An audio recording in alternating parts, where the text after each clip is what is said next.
We are back, baby, with the Berman Method Podcast, treating problems, not symptoms. Dr. Jake Berman here, my beautiful co-host. Jenni Berman, physician assistant. We are David going against Goliath. Goliath being the corporate medical system, big pharmaceutical companies, your health insurance companies. They don't care about you. It's not health care. It's sick care. Come on. Correct.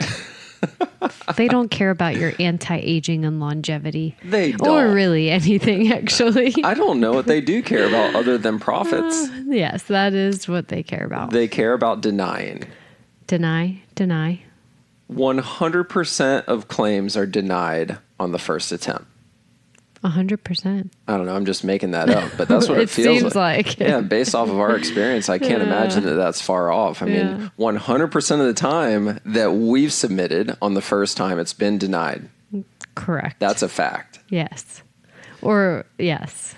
At least they'll come back with some bogus number, and then we're like, no. We'll cover 28 cents on this $14,000 procedure. $625 on a $12,000 bill. It's like, what world are we living in here? Anyway.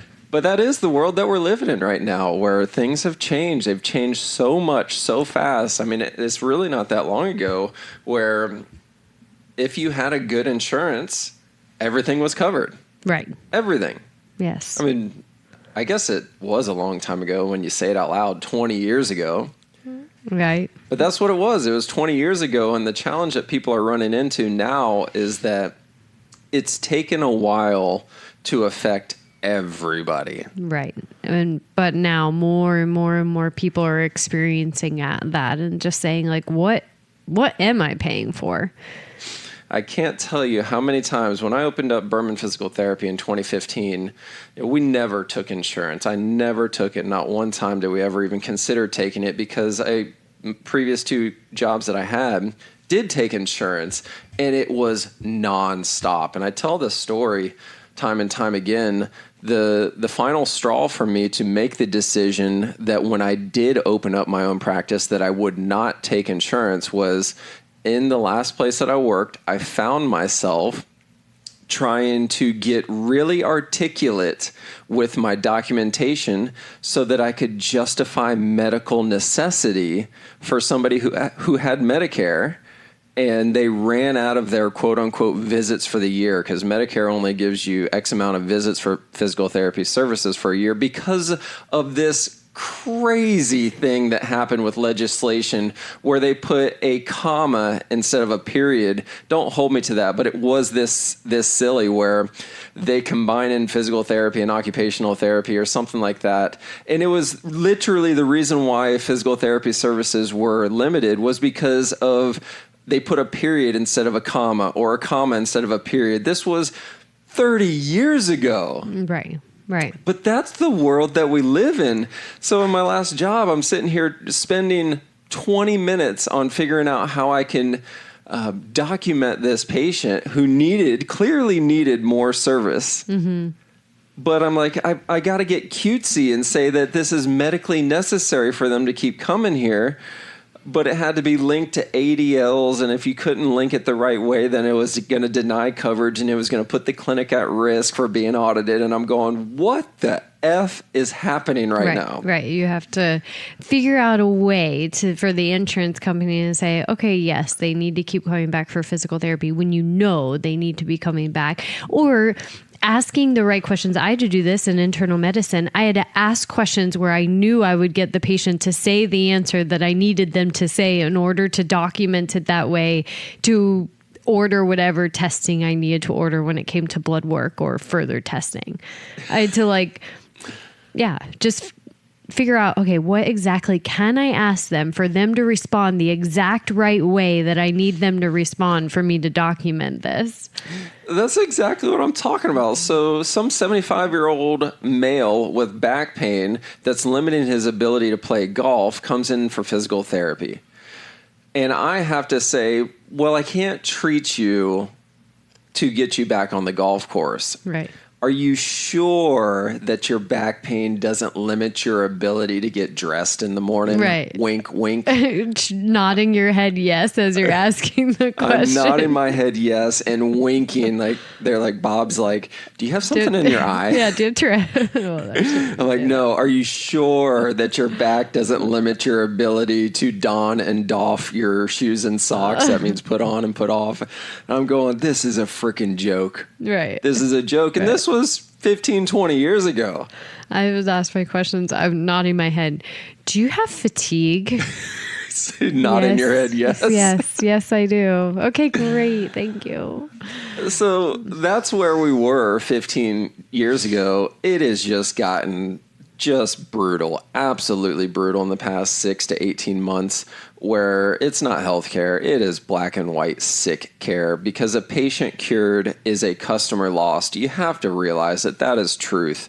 A patient cured is a customer loss. That's why 100% of pharmaceutical medications don't cure anything. Mm-hmm.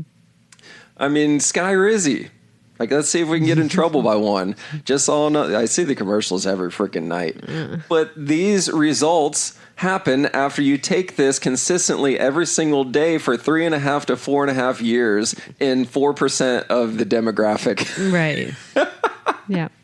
You're moderate to severe. Like, think about that for a minute. This medication works if you take it every day for 4 years, and it's going to work for 6% of the population that takes it. Right. Yeah. But oh my gosh, I'm glad we could start this thing off with raising my blood pressure through the roof.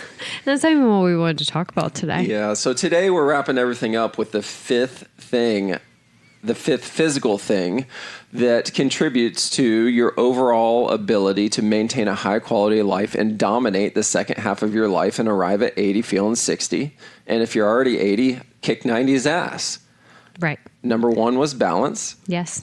Single leg balance. Number 2 was bending over and touching your toes. So in a standing position with straight knees, bending over and touching your toes, even if you've never been able to do it before in your life, you should be able to. We've already had some people like, hey, I've been practicing what you said on your podcast, and I'm so surprised at how much improvement I had in just like 5 minutes of working on it. Yeah. So if you missed that episode, go back. Yeah. Touching your toes.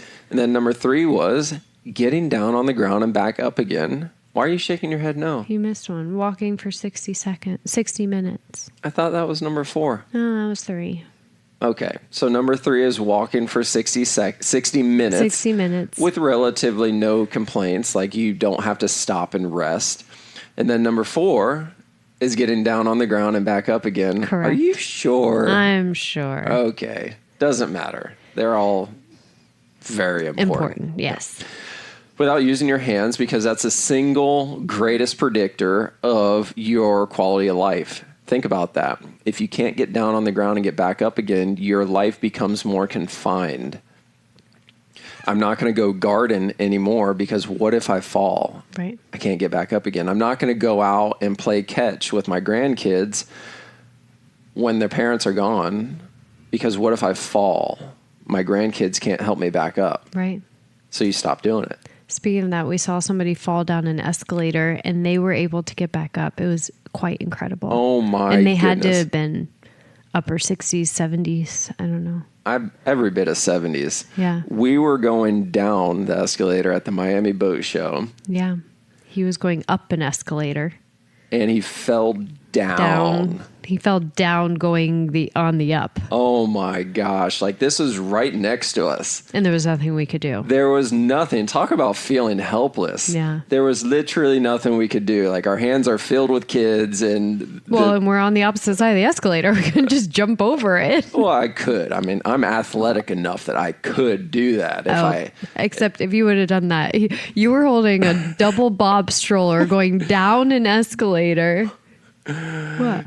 Yeah, so it just was not good. It was not a good situation. So he was able to get back up again. Yes. That was the best part. Yes. That was the absolute best part. But think about that. How many of you could fall down an escalator and get back up again? Right. And he did with no help, really.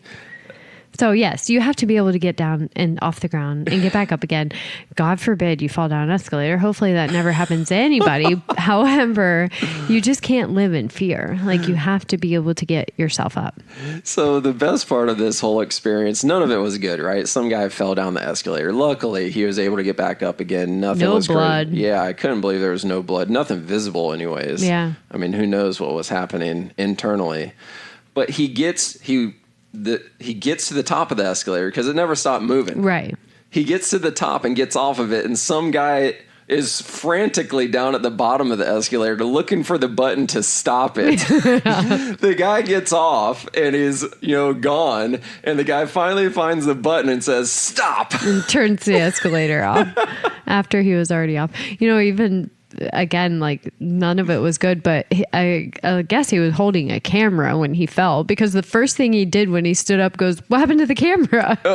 And I'm all, dude, what about you? Like, are you okay? Not the camera. Fell down metal, sharp stairs. Oh, it was horrible. Okay, anyway, so that was all 4. Yes. Now the we're on 5th today. one. Yeah. This one's big. They're all big, but this one's really big. Not having knee pain or back pain. Right.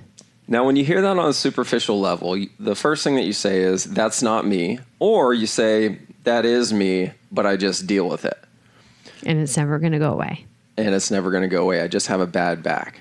Now, here's the thing that you have to understand is that knee pain and back pain are the 2 places in your whole entire body that directly negatively affect your ability to live. Right. Because if your right knee hurts, it's really hard to walk without your right knee. Mm-hmm. Or, balance, get down on the ground, get back up. It affects all the things that you have to be able to do. It does, but where I was going with that is, if your right shoulder hurts, you don't have to use your shoulder to walk. Right. So you could still live a pretty full life if you've got shoulder pain. Yes. Like you can still live, you can still walk, you can still travel, you can still go to your grandkids' sporting events and sit in the stands. Right. But if you have knee pain, that's not true. Right. Can't walk, not going to climb the bleachers. Yeah. If you have back pain, it's really definitely not true. Yeah, it's not true at all. Mm-hmm. At least with knee pain, you can kind of favor and get off the bad knee onto the quote unquote good knee until that good knee goes bad. Right. But with back pain, you can't do anything about it. You feel it every movement that you make. Upper body, lower body, feet. Everywhere. You feel it, yes. And the thing about it is, it will get worse. Back pain and knee pain will get worse. It never stays the same unless you do something about it. Right. I was going to say, unless you come to Berman Health Club. Unless you come to us. Mm-hmm. Back pain's our bread and butter. It really is. I mean, back pain is so simple, not easy. It's so simple, not easy, because the number one cause of back pain is a weak butt. Weak ass syndrome. Like we're being blunt on here, not weak butt. Got it. Weak ass syndrome. So the number one cause of non-traumatic back pain is inefficiencies in your glutes.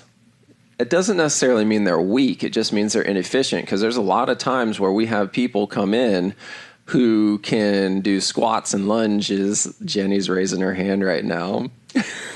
Covering my face. Are you covering your face and raising your hand? Yeah. You're saying, "It's me, but don't look at me." It's me, but don't look at me. You're like our dog when it's in trouble. I did it, but I'm going to hide under my paws. Yeah.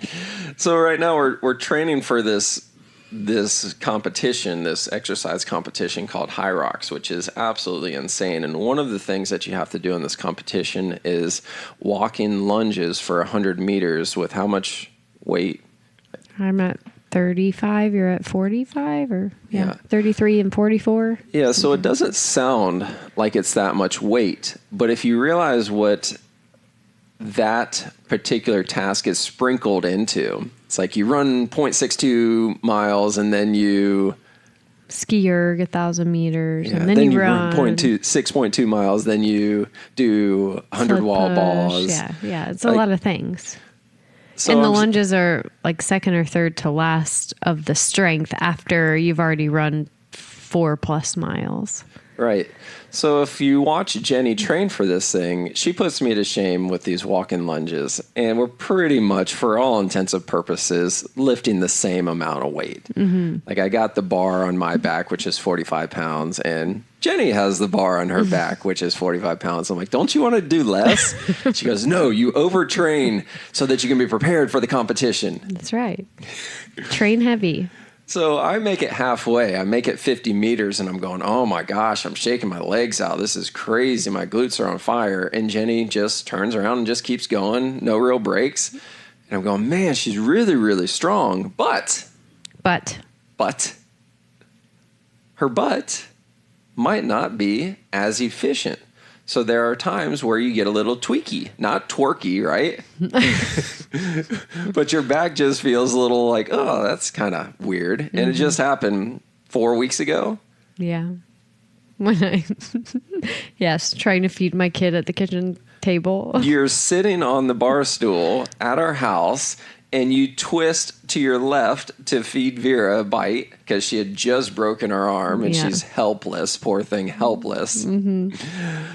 And you almost hit the ground because your back went out. I did, yeah.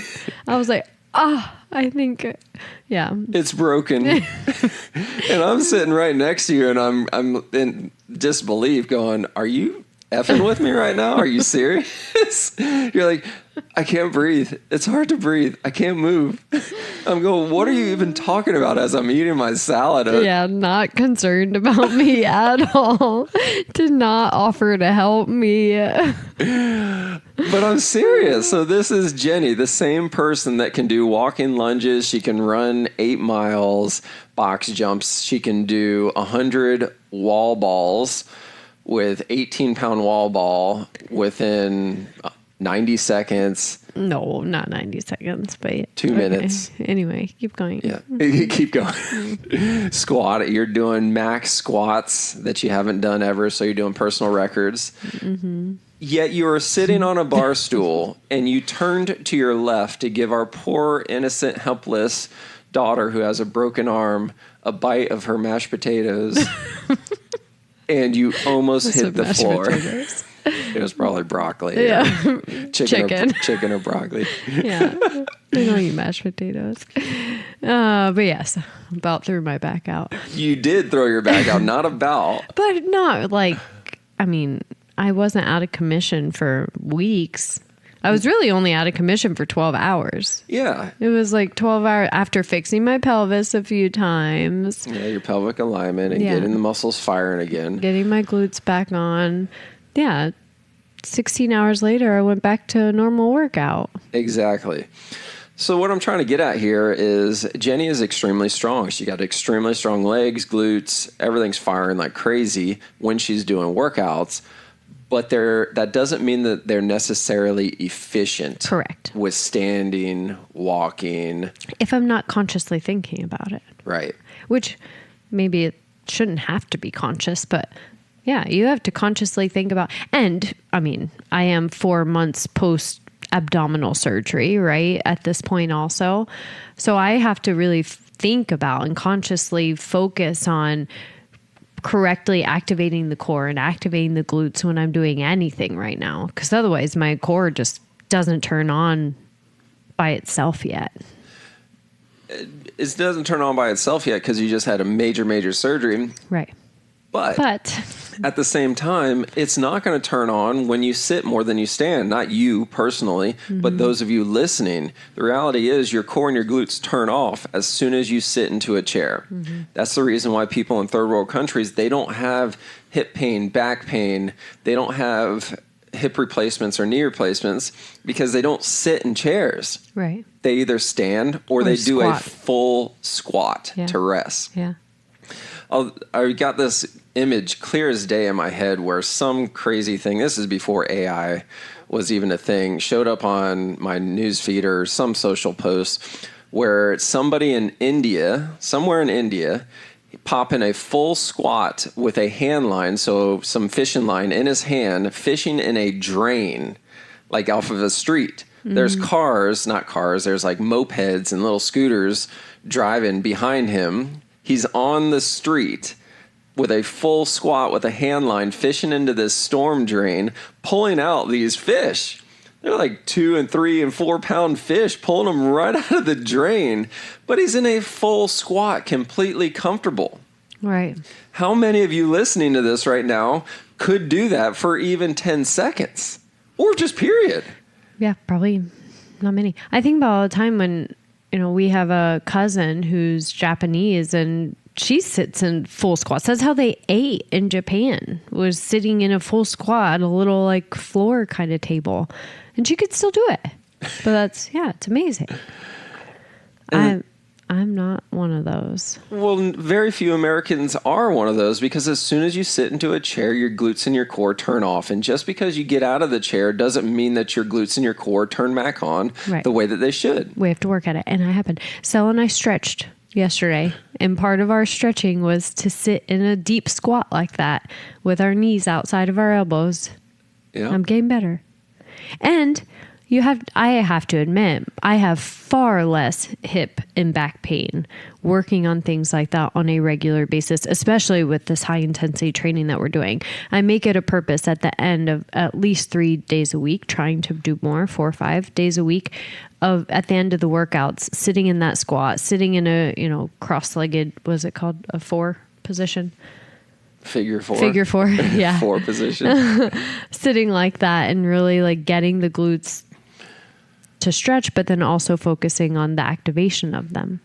That's the big thing, is it's not just stretching, it's stretching and then activating the muscles after you stretch them.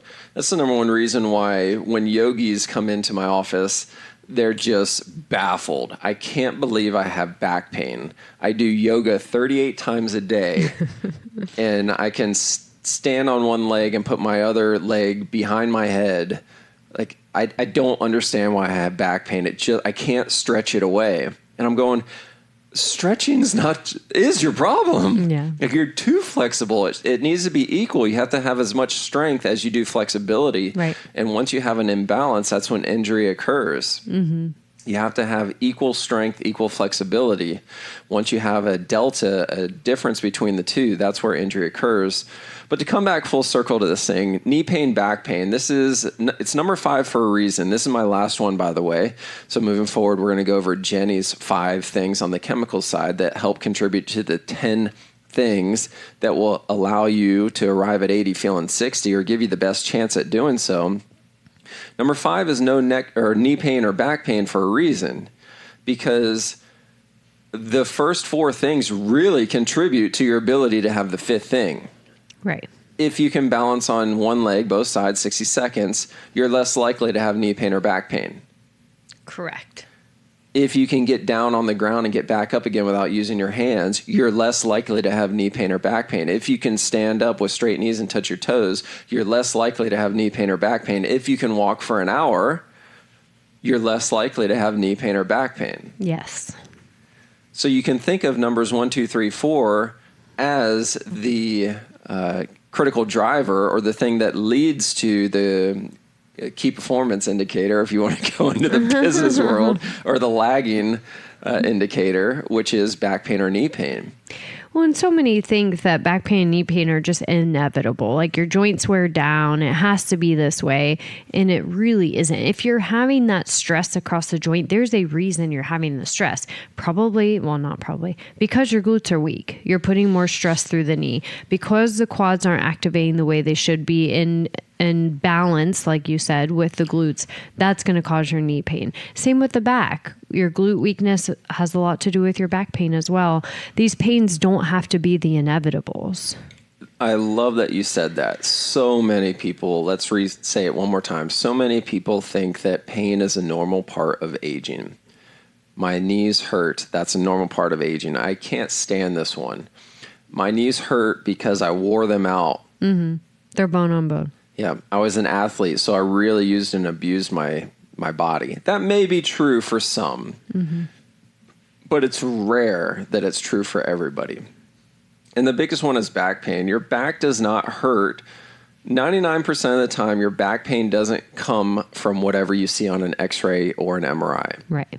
99% of the time, what you see on an X-ray or an MRI was there before your back ever started hurting. Right. For non-traumatic cases, that statement is true. They've done research, they've done study after study proving that what I just said is true. Mm-hmm. Now, I'm going to paraphrase this, so don't quote me to this one exactly, but it's something crazy, like 60% of those people over the age of 40 who have no pain at all, no back pain at all, and get an MRI of their back, have something that shows up on their MRI, disc bulging, disc herniation, disc degeneration. 60% of those over the age of 40, but you don't have any pain. You fit in that category now. Because I'm over 40. Look at how funny you think you are. You're laughing so much. Well, we used to always say like over 40, like, oh, we have so much longer until we get there. We don't. Yeah, you're laughing at me right now because I'm 2 weeks past a haircut too, and you see all the salt in there, salt and pepper look that I got going on. I'm like, what in the world is happening? Let's buzz this crap off like yesterday. Man, getting over 40 is a whole new ball game. It's a whole new world. So anyways, most people over 40, yes, have some type of abnormality or some finding on their MRI. Though if your back doesn't start hurting until you're 52, newsflash, it's been there a while. It's not your pain. What's on your MRI? Yes, correct. That's correct. Here's the simplest thing, and this is true at least 80% of the time when there's no trauma. Trauma means an accident. This is true at least 80% of the time when there's no trauma. Your back pain is because of weakness. Yes. Throwing your back out is because of weakness. Sitting at a table is because of an imbalanced weakness. Most people wake up in the morning injured, right? That's that's the telltale sign. Telltale sign. Whatever that saying is. That's the number one way you know that you're getting old is you went to sleep great and you woke up and you're like, oh my gosh. What happened to me? Poor Stella, like that.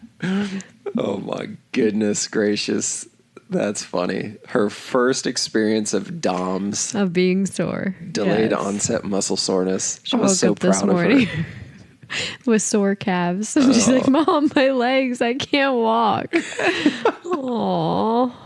Okay, anyway.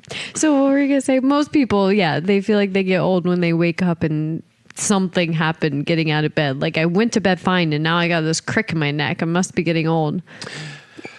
Let me just tell this real quick. We've got enough time, and this will be a good way to wrap up this episode.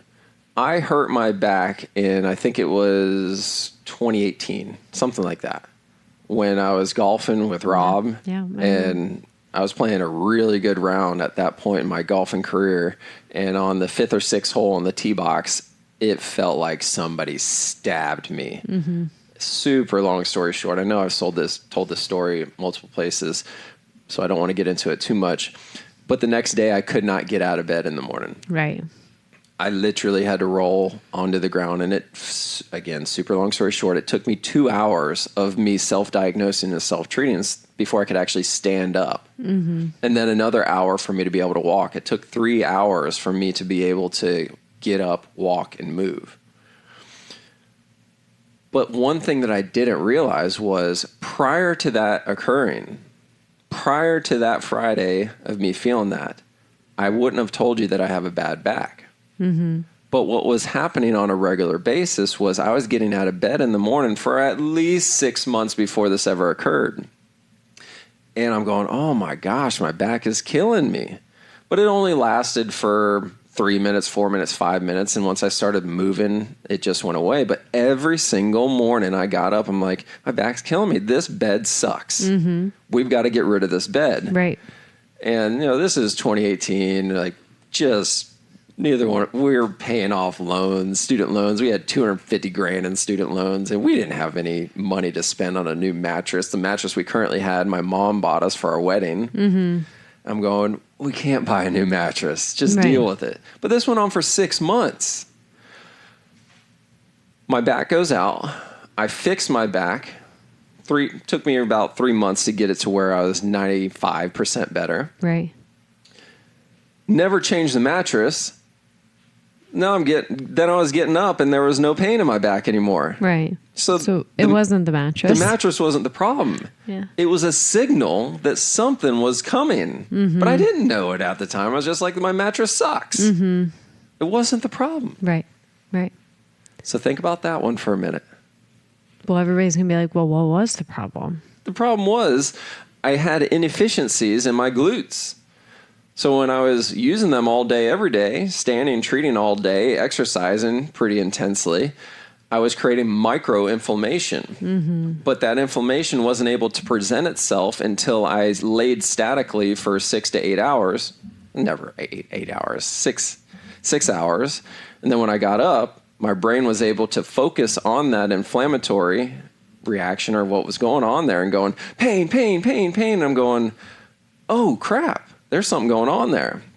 But then once you start moving and grooving again, the juices start flowing again. And that level, that threshold was not there. So you didn't know that inflammation was occurring. You just kept moving. Right.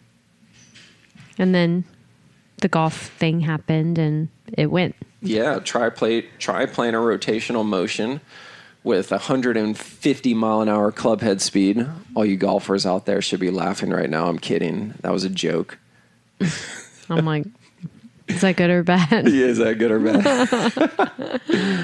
All right. So back pain, knee pain don't have to be inevitable. Really limit your quality of life and that entire anti-aging longevity aspect. So you need to be evaluated by Berman Health Club and figure out why you have the knee pain and back pain. Get on the right treatment protocol to fix it and don't let it be a normal part of aging. Yeah, it doesn't have to be a normal part of aging. Right. Good? Awesome. Ciao for now.